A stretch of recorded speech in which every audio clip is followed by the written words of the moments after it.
Welcome to Home Sweet Home. First down, say! A New Orleans Saints podcast presented by Caesars New Orleans. Hakeem drops the ball! Hakeem drops the ball! Brian Milne might have fallen on it at the 10-yard line! You gotta be kidding me! It is the New Orleans Saints football! There is a God after all! Join us as we celebrate 50 years of cheers, tears, and celebrations we'll never forget on our home turf. Look out, right through! A kick block by Steve Gleason. It is scooped and scored by Curtis DeLoach. Touchdown, New Orleans! Hear from the players that made those unforgettable moments and those who were there to tell the story. Snap, placement, kick by Hartley, and it is done! It's good! It's good! Pigs have flown! Hell is frozen over! The Saints are on their way to the Super Bowl! Taking us on this half-century journey are your hosts, John DeShazier and Gus Kattengell. The Saints win! Welcome to Home Sweet Home, a New Orleans Saints podcast presented by Caesars New Orleans. John DeShazier, NewOrleansSaints.com, and Gus Kattengell with you. It finally happened.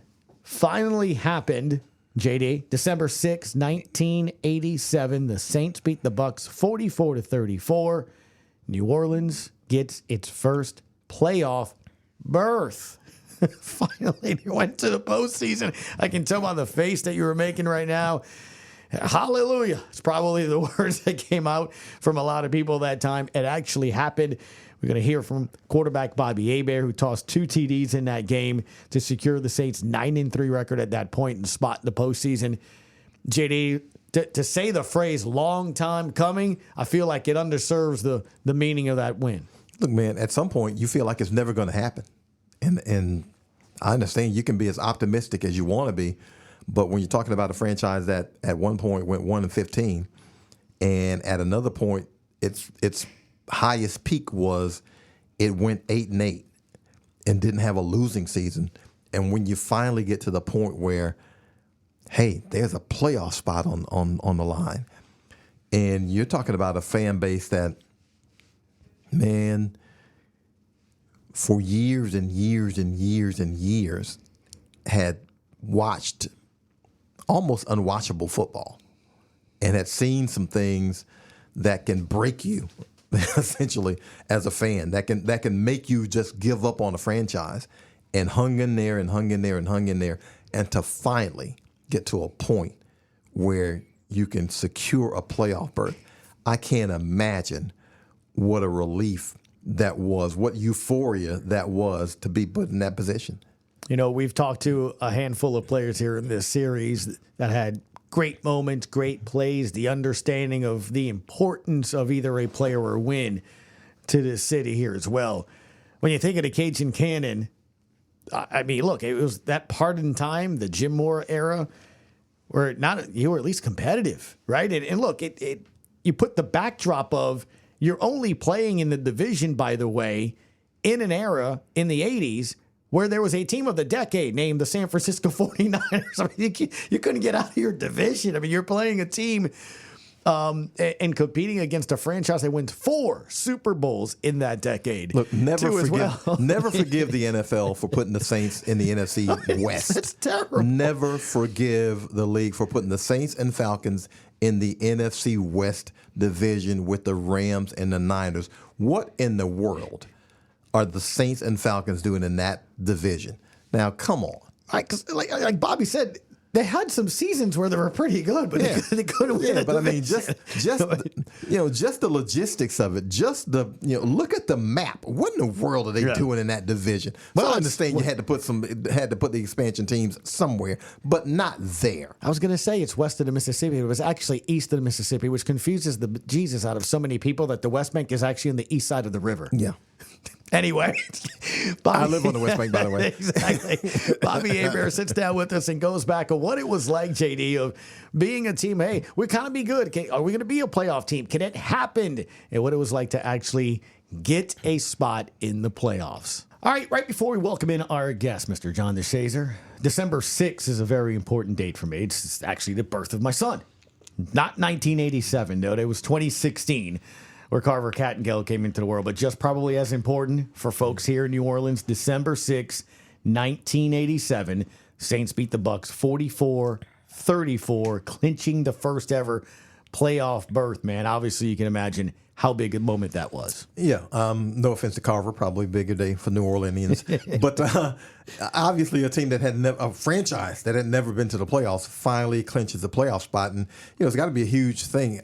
I was not here then. I was in Georgia. But I do remember watching videos of the Saints, and they went on an epic winning streak to get to the playoffs that season. Yeah, we won 9 games in a row. Yeah, and that was something because you constantly would show, on the football highlights, Saints win another one, Saints win another one, Saints win another one. And I think this might have been win number 5 or 6 in a row, or whichever one it was, but it was something to watch even from afar because I'm in Georgia, not necessarily a Falcons fan, obviously, and I'm watching, and any time I see a team winning games consecutively in the fashion that the Saints were winning, it's always intriguing to me. I'm always looking, saying, man, what are they doing? And then they go on a run, and it's like, beating the heck out of people. And it's like, wow, this is something to watch, even to admire from afar. Look, they earned it for sure. As we welcome in the Cajun Cannon, Bobby Hebert. You heard him already chime in because, sir, it was a big day that day. It was an important season. What's crazy is, before we get to the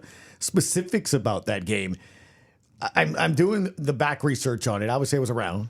Right. And I go, of course they did. Second best record in the NFL that season, your New Orleans Saints. 12-3. Best record in the league were the San Francisco 49ers. Yeah. So that was the wild card. Gus, twice we won 12 games, and we were the wild card. We were 12-4. Now you're trying to get double-digit wins. I can remember when we won the NFC West in '91, we were 11-5. And then in '88, the year after, we finally went to the playoffs. And in 1988, we were 10-6 and didn't make the playoffs. Yeah. So we were winning double digits. Usually, that's the formula. But I remember about '87, it was the strike year. So we only played 15 games. Uh-huh. So we had a chance to be maybe 13-3, but we were 12-3 at the time. And I'd always give Archie a hard time. It's like, well, Archie, what was the best y'all ever did? y'all went 8-8. Well, we won 9 games in a row. Yeah. Now, I can tell you in '87, when we lost our playoff games to the Vikings, we felt like the JV. Man, the Vikings were good. Like, talk about the throw, like that Keith Millard. I remember it was like 1001, get rid of the ball. Chris Dolman. Yeah. Boy, they were coming. And they went on to beat the 49ers right after you. At San the number Fran, 1 seed. To show you how good the Vikings were. They beat us in New Orleans, and they went to San Francisco, beat the 49ers. And if I can recall, they lost to Washington in D.C., and it was raining and muddy. Mm-hmm. And it was a slow field. And it was like a 20-17, that type of game. But that season, whenever you're the first of something, first winning season, first playoff appearance, you got to be a part of that because the fan base was so hungry and so loyal to support the team. Now, obviously, what Drew Brees has done, when you're Super Bowl champs, but now we're spoiled. Now we're looking who's going to be the man to replace the man. Yeah. You never want to be that guy because, when you look at, you could say in theory, the Dolphins are still trying to replace Dan Marino. Yeah. What did the Broncos have to do with John Elway? They had to go get another veteran, Peyton Manning. The young guy didn't work out. So, you never know, and that's the pressure, whoever's the next quarterback for the Saints, to take him to the next level is because Drew Brees is so accomplished. But looking at that '87 season, and Bob, when you get in a role, and knowing how to win the game, you might want to be reckless at times. But I can remember our defense was so good with the Dome Patrol that I remember Coach Morris saying this, and it still stands true today. Maybe because the rules have changed, you can add 3 points.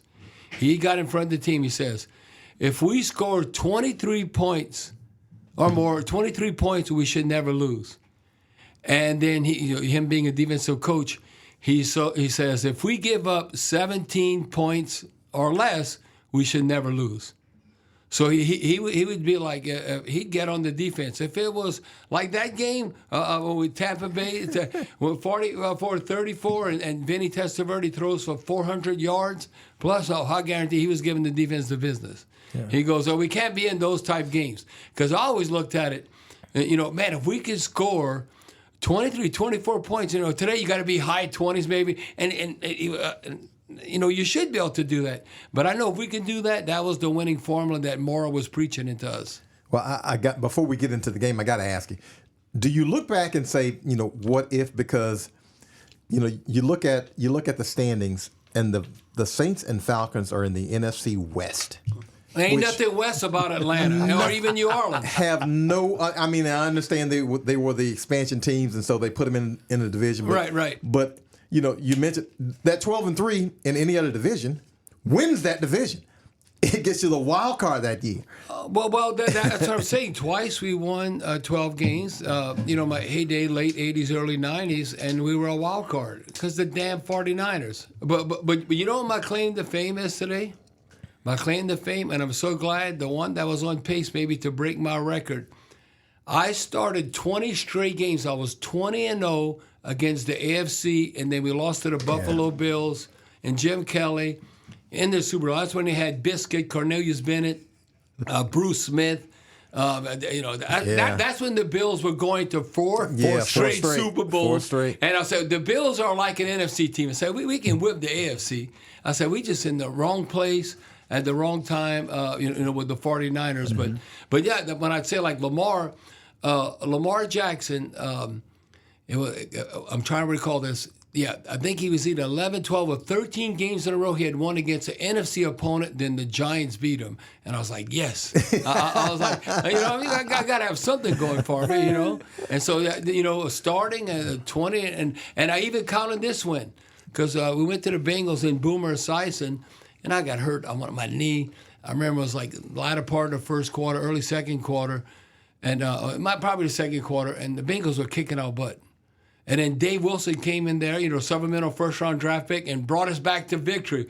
Well, that counts because I started the game. It all counts. So that's part of the 20-0 start. So, and it all started in '87.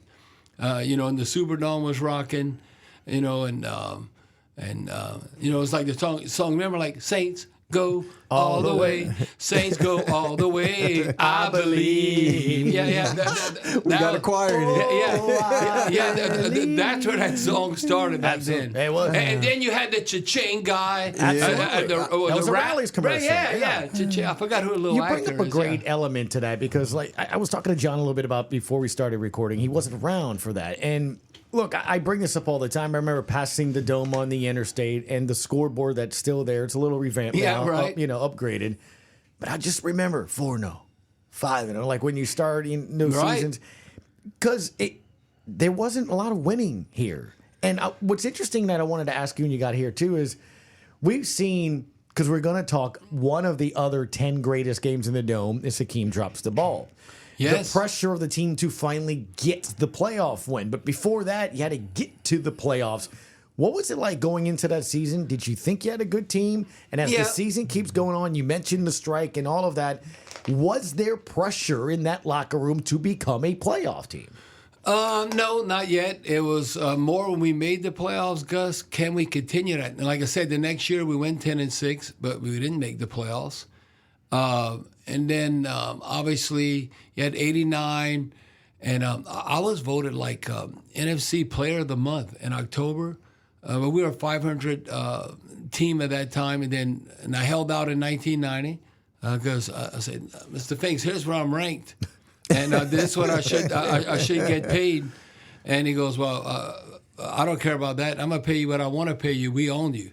And I go, that's un-American. I'm a capitalist. How can you own me? And so that's a whole different story, just going down that route. But he was so old school, there's no way he could be a general manager today. No. But the team was on my side, the whole Dome Patrol. I remember Coach Moore yelling at Toy Cook, if you ever mention Bobby Hebert's name in the locker room again, I'm going to fine you. Because, they'd say, well, what's the difference in this season? We have 4K and Steve Walsh. Yeah. We got to bring Hebert back. We want to win. And the defense finally played good in 1990, lost to the Bears in Chicago. It was like a 13-12 type game. But really, you look at the other playoff games, the Dome Patrol did not kick ass like they normally would have. Like the Vikings game. Okay, I can remember Anthony Carter had like 209 or 210 all-purpose yards. Yeah. Well, he was my receiver in the USFL of the Michigan Panthers. And I told Mr. Finks, I said, man, we need to pay this guy, bring him with the Saints. And he didn't want to pay the receivers. Oh, we're not going to do that. Well, he ran back a punt all the way for a touchdown. He caught a Hail Mary for a touchdown. We ended up having like 210 yards offense. So I told you the Vikings were better than us. Then I look back like in 91. We're playing the Falcons in the playoffs. Beat them twice in the regular season. But the key was our defense was not the same. I remember that Chris Miller, quarterback, and Mike Haynes. Toy Cook broke his arm, and Vince Buck broke his neck, and we had our backup cornerbacks. And they exploited us. Because usually we score, like I said, in the 20s, or we're going to win the game. Man, I never forget. I threw Deion Sanders an interception that playoff game. I thought I had a touchdown. He kind of tugged. I want to say it might have been Perriman's jersey. He tugged in the receiver's jersey, and he intercepted the ball. It was unbelievable. I go, I did the same thing. I thought I had a touchdown. How did he pick that off? Anybody else but Deion. That's just another story. Shedeur Sanders is not Deion Sanders. He must have his mom's genes. Let me tell you, you know why I went all on Shedeur Sanders? I'm not even a running quarterback. I ran a faster 40 than Shedeur Sanders. Hello? I mean, so that's a different story. But anyway, we played the Falcons in that playoff game. Not having our normal starting cornerbacks made the difference, I think, us not winning. And Deion, like I said, picked me off in that game. And what was crazy about that, I'm one of the few people, maybe Troikman also, that, I tell people, because, Deion's in the news, I'm one of the few people, or quarterbacks or individuals, whatever, that has thrown Deion Sanders an interception and a touchdown pass in a real game, a real NFL game, not no preseason. So now I threw him that pick, Saints versus Falcons. Then I'm playing with him in Atlanta. Dallas had just won the Super Bowl, and they're trying to play catch-up. I told June Jones, put Deion at wide receiver. I know Dallas is going to blitz. They're trying to get the ball back to catch up, and I know they can't cover him. And, I wasn't worried about getting hit. Even though they hit the quarterback's end, I said, I'm going to hang in there and make the play. I remember as soon as I got the ball, depending on the leverage, he breaks on the flat. I threw it like 10 yards, and then he's high-stepping about 80 to the house and a touchdown. I remember the big old Dallas lineman, talking crap to me. Yeah, we got to go. What are you talking about? We just got a touchdown. Ain't nothing going on. So that game, playing with against Deion, but it's 91. Now in 92 was when I thought that was our year, and we had I want to say a 10-point lead at half against the Eagles, and I never forget this because you make halftime adjustments, and we were whenever we did that, Reggie White, we were clicking the first half. And all of a sudden, we're running the same plays the second half, and I guess Buddy Ryan, they made adjustments. And when it's time to throw, ain't nobody open. And I can't run around like Michael Vick or nothing. I got to hang in the pocket and make the throws. And I remember looking at Carl Smith like, come on, well, we got to do something different. I know they're playing two-man. I know everything they're doing, and there ain't nobody open when it's time to throw.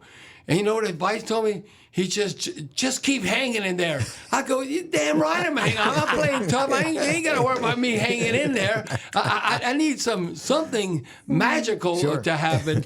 And then they end up coming back. But that there's nothing like that 87 season, though, just around the city, because it was two things I remember.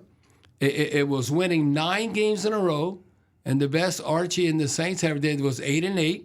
And they had Kenny Stabler after that, and Stabler went there. When I first came on board with Bum and Wade, before Mara got here, it was Dave Wilson, first-round supplemental draft pick, and Richard Todd from the Jets. Remember played Alabama? Bear Bryant ran the wishbone, all that big Richard Todd. And then, because Stabler had left, and so, but 87 was the thing. I remember that was a problem because the team never had a winning season. But not only having a winning season, but winning 9 games in a row, and then the first playoff appearance against the Buccaneers in the Dome. Yeah. But Bob, what do you remember about that game? Because, you guys were 8-3 going into that game against Tampa Bay. You win at 44-34. What was the emotion like going into it? Because I guess you're knowing a win either clinches a playoff spot or gets you a little bit closer. I don't know what everybody else was doing at that time. No, I think it clinched it. It clinched the playoff. Yeah, that one clinched it. Yeah, at least a wild card. It was significant. So I can remember, what I remember is probably, the night before a game, you're chomping at the bit and, you want to go to sleep and you don't want to be overhyped or anything. But I can remember praying and then saying God, this is so meaningful to the city. Can we just let us win? pray? If we just win this game, kind of like selfishly, we go on to the playoffs. And to give the fans hope. That was the whole thing. It was that you win this, you're in the playoffs, and they never could take it away from you. I remember Mora, that was the emotional point. He goes, well, this never happened. We're in the playoffs. You want to hear it? And yeah. Yeah, I think we ought to talk about the playoffs. What the heck? You got any questions about the playoffs? Are you a playoff team? Yeah, you bet we are. You bet we are. When you get there, you are a playoff team, and the New Orleans Saints, 1987, are a playoff team. Yeah, and Coach Mara, playoffs. But everybody, that's not a Saints thing. That's a Colts thing. Playoffs. It sure was. And that Peyton Manning and all young Peyton Manning. That was a Colts thing. That's not a Saints thing. That's the happiest he's ever heard of. Oh yeah, exactly. No, he was happy, and the most emotional I ever heard him was in 1991. We playing in Phoenix at Sun Devil Stadium against the Arizona Cardinals. And that's when we clinched the NFC West for the first division title, finally over the 49ers.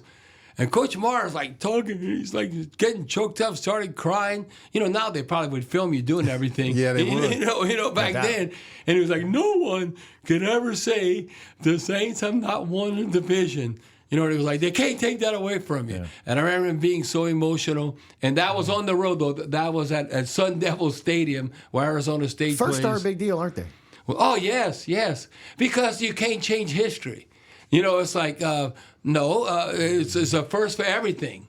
Like the first Super Bowl, Drew Brees, Sean Payton, and that 2009 team, 2010, when the Super Bowl occurred in Miami. No, it could be 100 years now. We're all dead. It doesn't matter. You cannot take, that's always the first.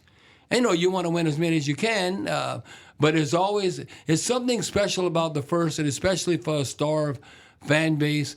I mean, winning the Super Bowl, the fan base, that people hugging and crying, and they thought they never would see it in their lifetime. I can remember the week before the Super Bowl, we beat the Vikings. All of a sudden, I got to put on a dress, the Buddy D dress parade, because it was like, if the Saints ever go to the Super Bowl, I'll wear a dress. Now, what was worried about was I just came and started doing, WWL. Buddy wanted me to come help him. Buddy says, Bobby, you need to come help me. I was doing the Falcons draft stuff and all that, and he goes, you need to come back home. You need to come help me with the draft and the mini camps and training camps. I'm getting older. I'm 72, and then all of a sudden he has a heart attack and he passed away.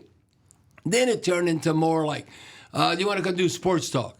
Because, this is one of the few cities that I've ever witnessed that, everybody's driving to work a sports talk show. Mm-hmm. And this is kind of old school. Sports talk was always in the later in the afternoon, I think, because it wasn't old news. Now it's kind of old news in a sense.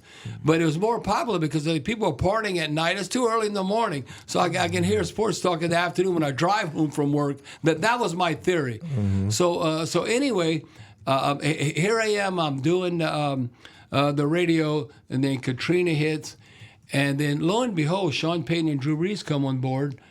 And then 2006, we 10-6 that year. Remember I told you in 1988 we didn't make the playoffs, 10-6. The Saints are 10-6 and they're the second game. And they're the second seed. Yeah. Then all of a sudden, when we playing the Bears to go to the Super Bowl, I'm like, damn, I just got here. Don't tell me I have to wear a dress. Because if they beat the Bears, I got to wear that dress. So that was the only good thing, not getting there in 2006. But yeah, now we've established expectations. You got to win. That the cliche like what Al Davis said, and it's so true. Just win, baby. Yeah. You have to win. Everyone loves a winner. It don't matter what you're competing in. If you know what, if you win, you ain't got to worry about no damn promotions. I don't care if you're the Pelicans or the Saints or they're giving all these damn promotions. If you win, man, everybody wants to be in that number. You ain't got to worry about no promotion. Then you got a waiting list for tickets. So as I say, tomorrow, if you win, that's the bottom line. That's what we did in '87. Well, nobody went and give away no tickets. They wanted to be at the game and to see us play in '87. Yeah, they ain't never been a better deodorant. They ain't never been a better perfume, a better cologne than winning. Winning. I mean, that solved everything. What do you remember about that game specifically, Bob? Because you guys jumped on them pretty early. I don't know. You might have to help me out, John. I don't know. I didn't even know what I did. You completed 16 to 24 for 255 and 2 touchdowns. Threw 2 touchdowns early to John Tice. To John Tice, my roommate. 8 and 6 yards. My John Tice, I'll tell you what, 2 of the slowest tight ends in the NFL. But Ricky Jackson will tell you, they probably in the history of the NFL 2 of the best blocking tight ends. Yeah. Ricky Jackson would tell me, the game's easy. I practiced against Hobie. You know how they would set that edge? Hobie Brenner from USC, John Tice from University of Maryland. Yeah. Well, Tice is my roommate because we both like to sleep in. You know, I don't want your room with Stan Brock. He's waking up like at 4:45 in the morning. I go, we're not in the farm. So Tice would sleep in like me, so it was all cool. So we were cool roommates. So my first roommate, though, was Jack Del Rio, but then they ran him off because of Dome Patrol. But that was another thing. I had another story with Mara because he wore a baseball cap one time on Saturday. And now I'm going off on a tangent. And then all of a sudden, Mara said, we ain't gonna have that around here because, he was there with Bum, Jack Del Rio, and Wade Phillips and all.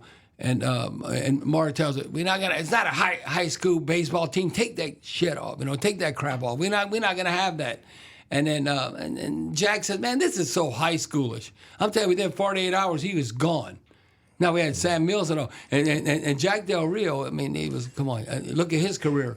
But looking out, now I forgot what I was saying, John. What was I? Where was I at now? John Tice. Oh, yeah, John Tice. So my roommate, John Tice, University of Maryland, and I tell you what, his nickname was Bitch. And I remember, because he was always bitching. He'd be cussing like a foreigner when we were running sprints. Yeah. Because we had training camp in Hammond at Southeastern. Oh, God. In Mara's first year. You know what? That'll make it do a little cussing. And it was like survival of the fittest. I remember Coach Mara would make us run sprints. 2 things had to happen. Somebody had to start throwing up, and then he would kind of shut it down, or somebody had to fall out. Well, I remember Big Frank Warren, God rest his soul, and Tony Ellie, God rest both their souls. We'd be yelling at Tony or Frank, fall out. Come on. I remember, and John, we're running sprints. I'm right by John, and he's saying every 4-letter word. Man, just cussing like a dog, just bitching. And like, and going back and forth. And I'm like looking, I remember I was all like lightheaded, staggering, and I said, bitch. I go, if we got to run one more sprint, I might fall out. And I'm thinking, how embarrassing is that? I'm the quarterback. I can't be falling out. Like, you know what? You sit, the P word, and you're like, come on. And so anyway, it wasn't within a few seconds later, John Tice is roll over on his back and he's swallowing his tongue. Dean Kleinsmith had to come out there. He's like going into convulsions. Yeah. No kidding. And I was like, what? Football's not even fun. I go, well, and I'm only I'm 26 years of age. I go, what am I doing out here? And, I'm getting the money's good and all, but I said, man, football's not even fun. So that's my experience with Tice. And I always could count John in the seam. When you overlook the safety, because we do a lot of 2 tight ends. We call it like ace at the time. We had 2 wideouts, 2 tight ends, and 1 running back. Mm-hmm. Like Ruben Mays, Dalton Hilliard, and all that. And I would overlook the safety and hit him right in the seam. So when you say 2 touchdown passes, I would guess it was probably like at the most maybe 20-some yards, or if not even less. Yeah, they were both of them less than 10 yards. Yeah, okay. So, yeah. So, it was just in those red zones. So, but I could count on Tice. I can count on him and Hobie Brenner. So. The most important 8 and 6 yard touchdown passes you ever throw there. The what now? That's the most important 8 and 6 yards. You got to catch it. But without a doubt, got to catch it. I mean, I used to throw this little sissy type pass to Eric Martin. He'd be I remember, and I say that because it is the ultimate touch pass. We'd be like on the 4 or 5 yard line, they all stacked up, and it'd be bump and run, and Eric could keep the DB on his hip, and I would just like softly touch it to the back of the end zone, like a little inside fade route touchdown. Yeah. Because I know he was going to go up and get it, and it's like there's nothing Cajun Cannon about that. Now just a little ding. He had a lot of hip to keep him on. Exactly. Oh, yeah.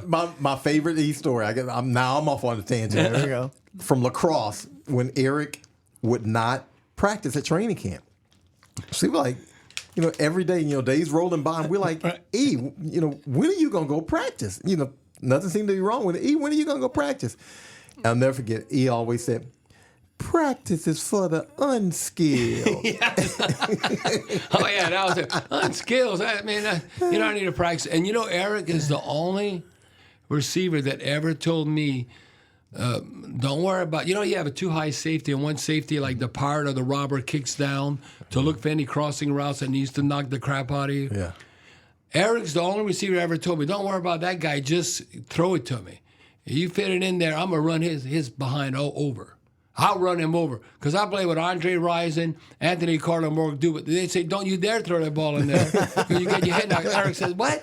Throw the ball, because he played running back in high school. Yeah. And I'll run him over. So they ain't going to deliver the blow on me. I'm going to deliver the blow on them. And you don't see that too often. So, I don't know. And Eric was so strong and powerful. I mean, I kind of joke, but he ran like a 4.8 40 or something like that. 4.7. Probably. Yeah. But possession receiver. And to show you why speed doesn't always matter, it's good to have, but his body position.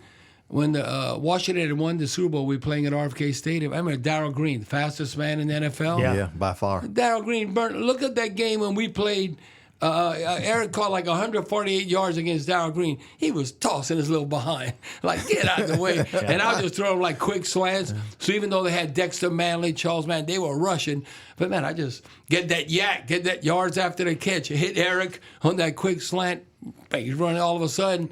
It's like an 18-yard gain. And all we did was throw like a quick slant and took advantage of that. But yeah, so what I remember about that game, I'm glad you told me. I didn't even know who well, I'll tell you, what I told you from the get-go, what I remembered, it was kind of a shootout from Dome Patrol standards. Yeah. And that Vinny Testaverde threw for over 400 yards. And I always, I remember about Vinny, too. He do these quarterback things.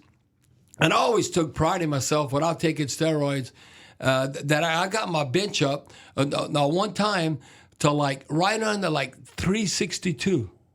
And that's a quarter. I said, I know I'm one of the strongest quarterbacks. And I want to say Vinny, but like could bench 400. So Testaverde could always bench more than I could. Well, I'll tell you what. One of the things that we'll always talk about and remember here as well, man, is obviously the first. You can go on and on about the team and what they were able to do. But I think what's interesting as we wrap up here, Bobby, is you've really seen, I guess, the complete circle of first, right? I mean, you quarterbacked a team that got its first playoff berth. First playoff berth, right. Like you said, first time to win more than 8 games.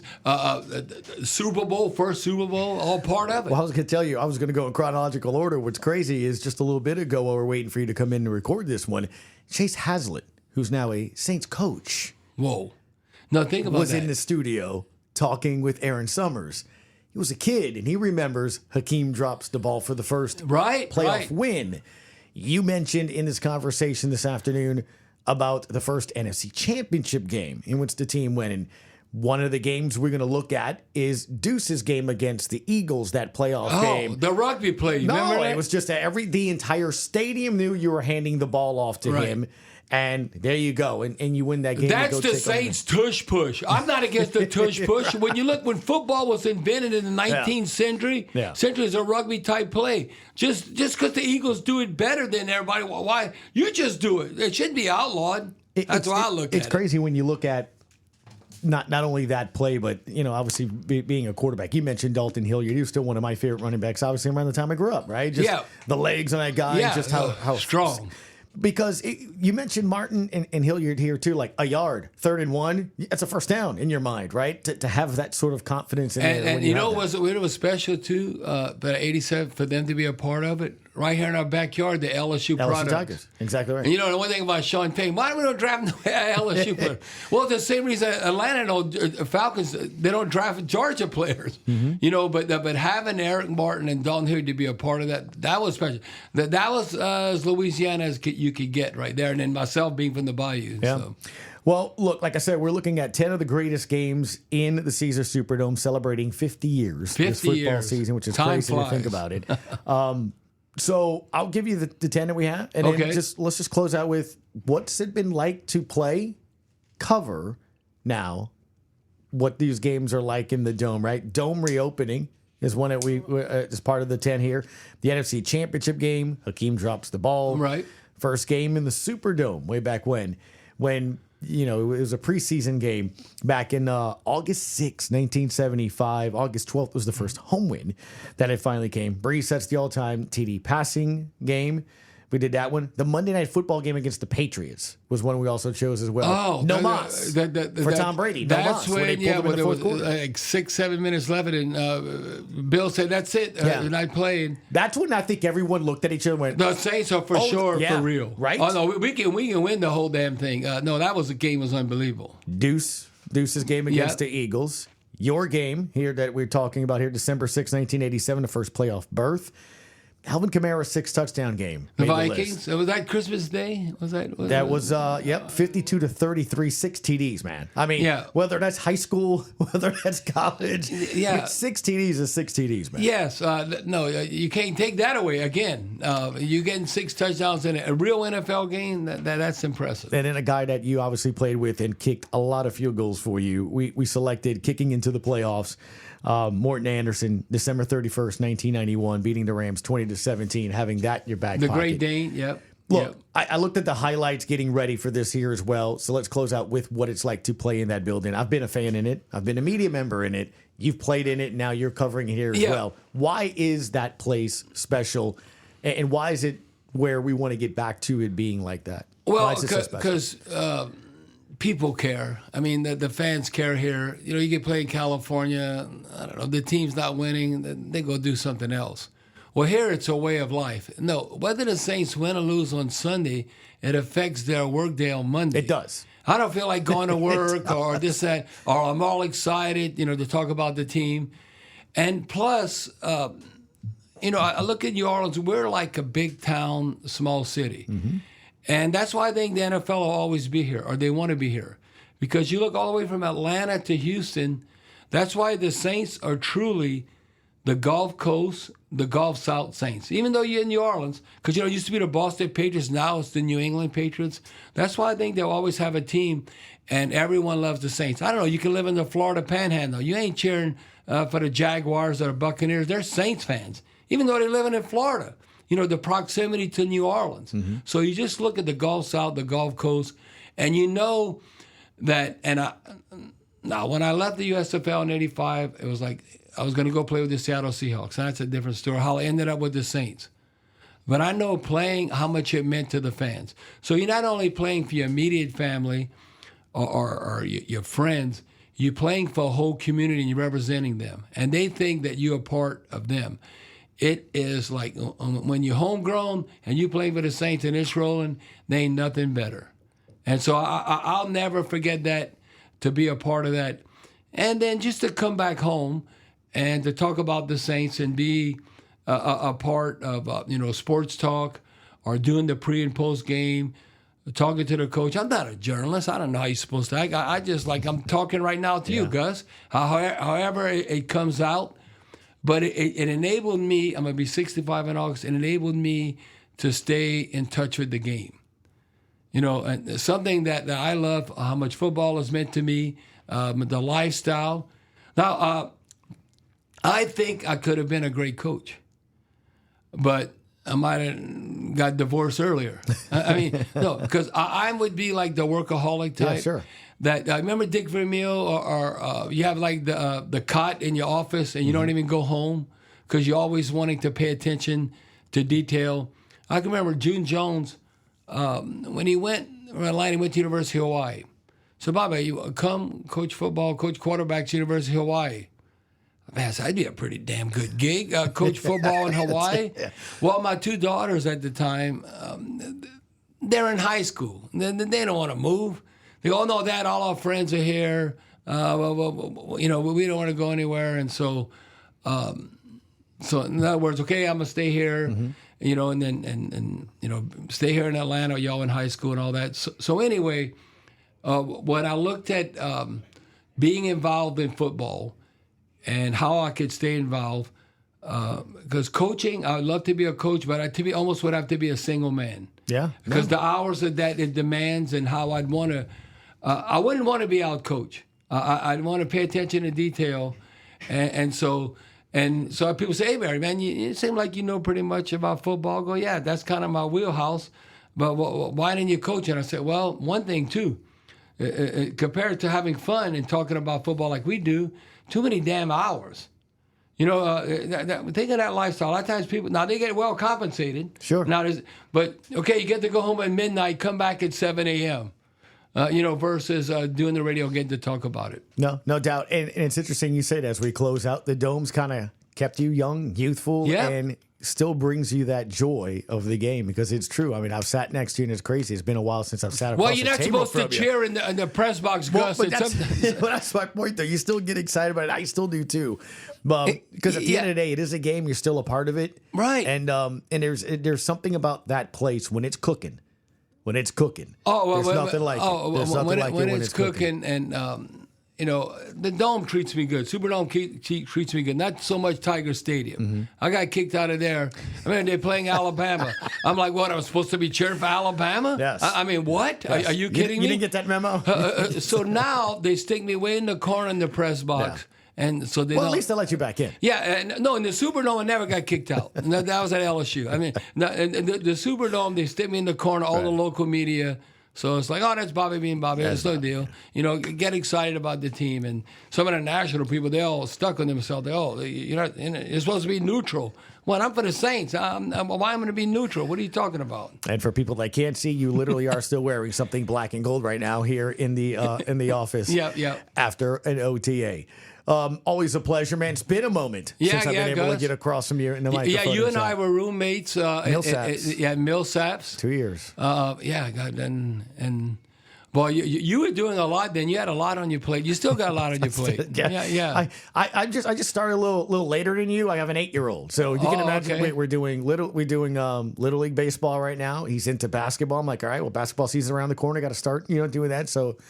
I'm doing that right now during the summer. 8-year-olds. So Gus, I have 6 grandkids, and I have 2 7-year-olds, girls. So one T-Bob's little girl and another little girl in California. So you're like the dad. I'm the granddad. Yeah, exactly. Yeah. There it is. Yeah. I'm going to ask you for some advice, man. Always a pleasure, as always, man. Thank you for your time. All right, Gus. Talk to you later, man. By the way, like when you see studio shows and, they have the applause sign, I have the it's time sign when it comes to the Cajun candidate. We could chat with him so long. It's obviously a reason that he can do a talk show, but it's so great to hear the memories on him and all the different stories from players. He recalls that, man. He knows what it was like. I'm sure that guy couldn't get gas or be at a grocery store and people be like, bro, we're going to win a playoff game or what? We're going to get into the playoffs or what? Well, think about what it must have been like to be Bobby Hebert. He's a son of Louisiana. Yeah. I mean, and so to have success as a Saint, being a son of Louisiana, there couldn't have been a bigger or better time in the NFL for Bobby Hebert than those times, because Bobby, as beloved as he is now, then the Cajun Cannon leading the New Orleans Saints to its first playoff berth. I can't imagine what it was like to be around Bobby, because Bobby was a rock. I'm sure he was a rock star then. I mean, Bobby was a legend then, and even now, people still love Bob for those days. But man, to be in that moment, there was probably nothing. The world, or New Orleans, was Bobby's oyster. He's a very special human being. To going from, as you mentioned, the rock star being at to doing the dirty bird when he joins the Falcons to now being the father of the Houdat Nation. Only Bobby can go from wearing a Falcon jersey and running down the field after a touchdown pass as a member of the Falcons to coming back and being called the father of a fan base. But the thing about it, and see, the reason he can be reaccepted, reintegrated into the fan base is nobody ever felt like that was Bobby's fault that he was a Falcon. No, right? No doubt. Because it was like, okay, well, how many options does he have? And Bob, I guess Bob said, you know what? I'm going to see if I can stick it to you, and I'm going to go to the Falcons. And, to his credit, he did it. And you said son of Louisiana. Who'd have thought that a Louisianian speaks and sounds and looks that way? Turns out to open up free agency. Yeah. Right? I mean, he's the father of free agency. Yeah. Bobby Hebert. When you think about it. It was always fun. Hope you had fun listening back there as well. As, yes, one of the 10 greatest games as we celebrate 50 years of the Saints and the Superdome being its home was when the Saints actually finally got a playoff berth back in 1987 on December 6th. That's John DeShazier. I'm Gus Kattengell. We hope you've enjoyed Dome Sweet Dome, a New Orleans Saints podcast presented by Caesars New Orleans. Thanks for listening to Home Sweet Home, a New Orleans Saints podcast presented by Caesars New Orleans. Favre sprints to his right, throws back across the middle, and he's intercepted. Porter. For the latest on the black and gold, check out NewOrleansSaints.com. And be sure to check out the New Orleans Saints podcast for the latest news from your favorite team. Will he get it here? Yes! Touchdown pass, 5-4-0 in the 504. We'll catch you next time on Home Sweet Home.